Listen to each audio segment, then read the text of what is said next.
Car modifying has become so popular throughout America that it has grown into its own subculture. The automobile has been very important in the United States, and without it, the suburbs would be just a vision. However, to understand car modification today, its origins will need to be understood.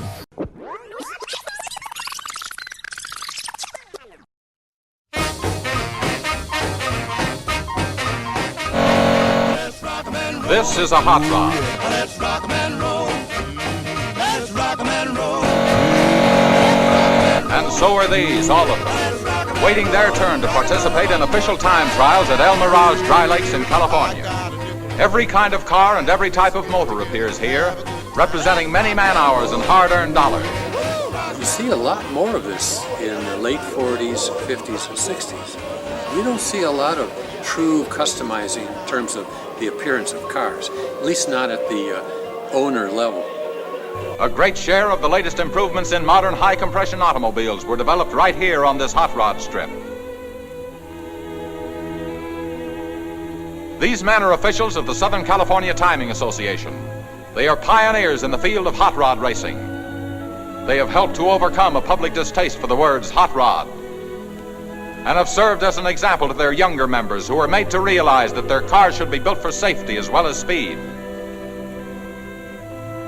Each car has been inspected before it embarks on its time trial.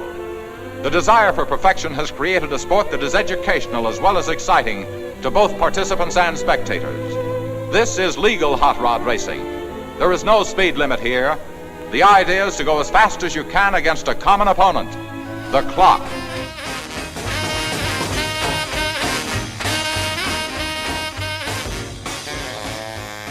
That all came out of young guys saying, I want my car to look different.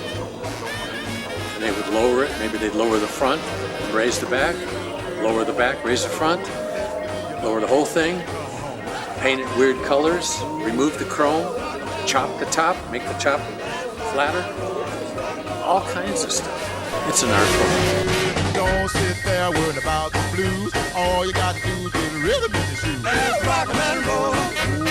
Let's rock 'em and roll.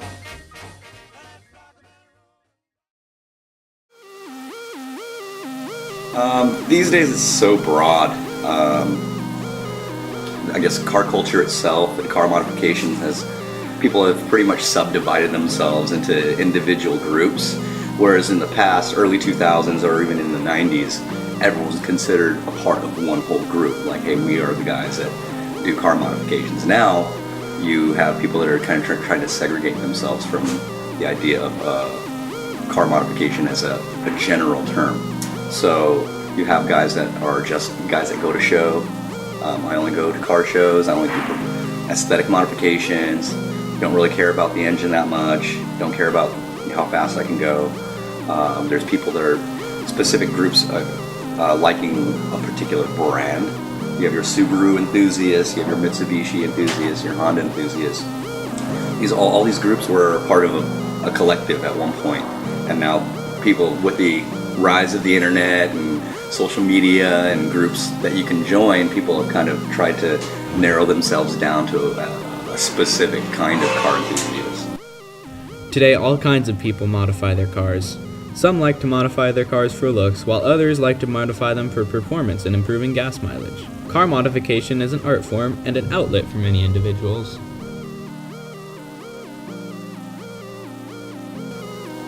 They just like the cars to look nice, like spending money on the nice rims, spending time and going to shows and just showing off their cars and what they have done to them. It represents them as a person. A car can not only be far more than the sum of its parts, but a brilliant representation of not only its creator, but also the environment which it was created in.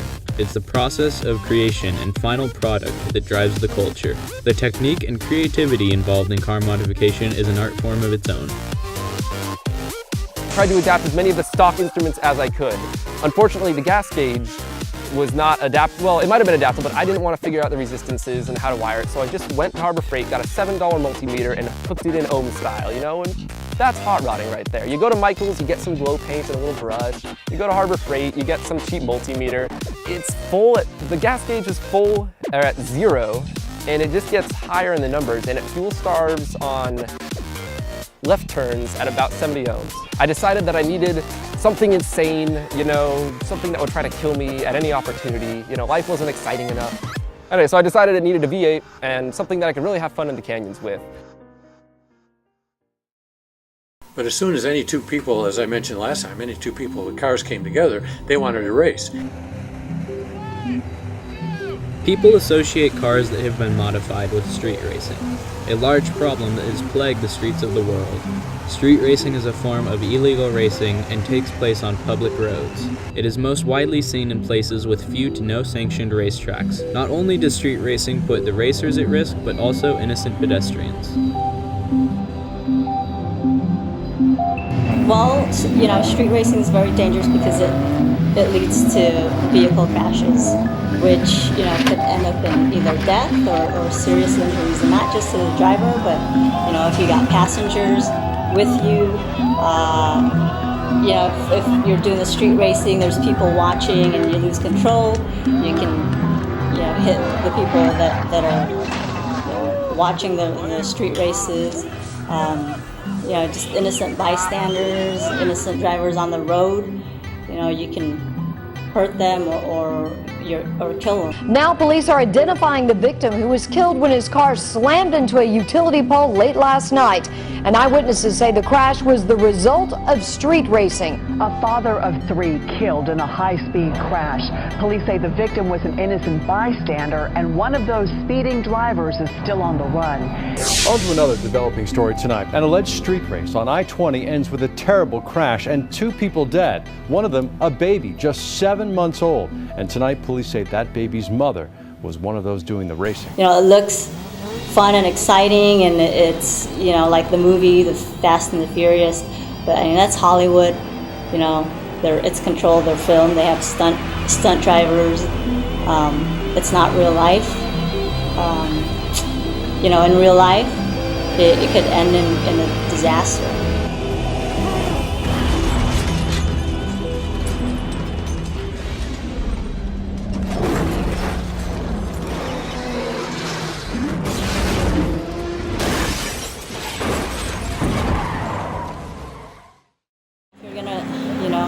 If you're gonna race and you want to, you know, test your limits and you want to get that rush, you know, go out, go to Qualcomm and do it safely. I mean, I felt the industry saved my life. That's how I really come out to be. You know, I could have been that young 15, 16-year-old kid getting into drugs and hanging out with the wrong people, and I did. It's a much more constructive outlet, and actually I can say honestly, during that tenure of my life from high school through early college, it was probably street racing probably kept me off those things. I'll be honest, you know, I had something to do, so I couldn't be just messed up the whole time, you know. I grew into it since I was small, and I just love every ins and out of it. It's a passion. I love working on cars. It's just, you know, it gets me away, like, you know, it takes me to a whole different level.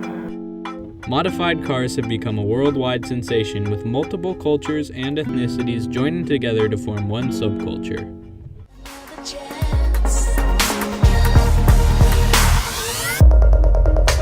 The trouble with not being complete is looking for that final piece. I thought I had it in the glass, but things change and you can't. 児童と申します。こんにちは。僕ね、皆さん知ってるかどうかわかんないけども、僕こういうチューニングのね、オプションっていうね、マガジンを作ったりとかね、こういうオートサロンショーね、を作ったりとか、あと D1 グランプリっていうね、そういうドリフトのレース、そういったものを作ったのはみんな僕です。ね、日本のチューニングワールドを僕作りました。それで本当に今、そういう日本の車のチューニングがもう広がって、派手な人が好きな人は東京サロンに行けばいいし、本当に車見たい人はこれくればいいし、ね、それでいてこの車はショップが作るデモカーじゃなくてプライベーター、そういうねプライベーターを作る車はねものすごいアイデアがねたくさんあってて面白いんですよ、よく見ると。まあ時代とともにこれは昭和の中の車も変わっていきますけども、ね、キャンギャルはいない、車はチューニングカーのスポーツカーばっかし、これだけはずっと守りますから、また取材に来てください。皆さんお願いします。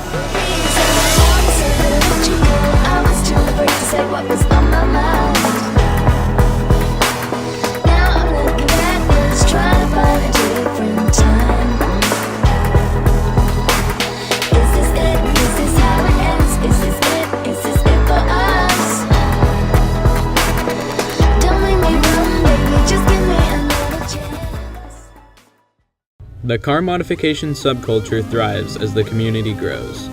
It's a passion for cars that drives the enthusiasts and forms the subculture's lifeblood.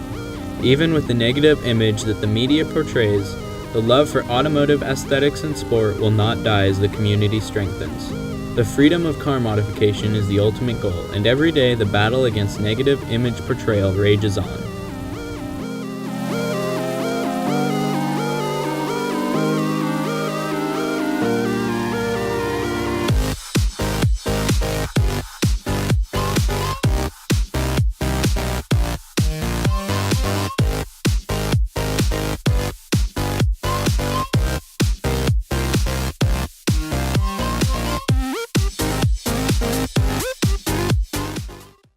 To get philosophical for a brief moment, what makes a hot rod? It has to have rebellion, in my opinion.